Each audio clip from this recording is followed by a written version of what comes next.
Leblanc est de retour aujourd'hui dans la capitale américaine pour une nouvelle ronde de négociations avec l'administration Trump. Toujours peu de détails qui ont filtré sur le contenu d'une entente, mais Ottawa demande aux provinces d'agir de bonne foi en remettant, par exemple, en vente l'alcool américain sur nos tablettes, une demande à laquelle Québec n'a pas encore répondu. Olivier Ferron-Boissé. Dominique Leblanc était de retour à Washington pour finaliser l'accord, mais au terme d'une longue rencontre avec son homologue, il indique que ce n'est pas terminé. On est encouragé parce qu'on continue de faire, d'avancer, de faire du progrès. Cependant, on va demeurer ici et travailler jusqu'à ce qu'on ait les détails d'une entente qui est dans l'intérêt du Canada. La veille, le ministre était rentré au pays afin de faire le point avec les provinces sur l'accord convenu.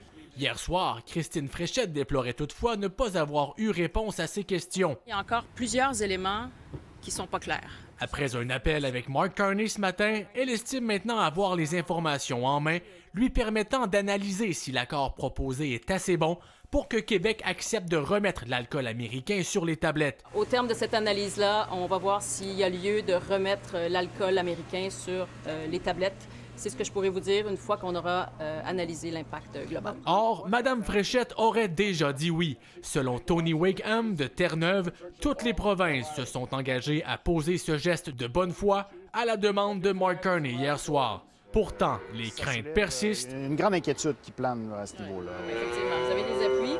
Oui. Car l'accord offrirait une place plus importante pour les fromages américains sur nos tablettes. Il y a une brèche béante dans la gestion d'offres qui s'ajoute. Les producteurs agricoles ne sont pas contents, incluant ceux du Saguenay-Lac-Saint-Jean, dont le candidat libéral était le président des producteurs de lait. Il est dans une drôle de position. Daniel Gobeil prétend qu'il n'y a pas d'impact pour les producteurs et parle de salissage. Puis moi, je suis pas inquiet que les consommateurs vont faire le choix de prendre des produits canadiens québécois à l'épicerie. Moi, je suis très rassuré de ce que j'entends. Puis on a vécu là, une campagne de salissage et de mettre l'incertitude sur les fermes. Alors que le débat se poursuit chez nous sur le prix possiblement payé par Ottawa pour arriver à un accord, il semble que les négociations pourraient à nouveau s'étirer jusqu'à la dernière minute à Washington. L'échéance du sursis, demain, minuit. Olivier Ferron-Boissé, TVA Nouvelle, Ottawa.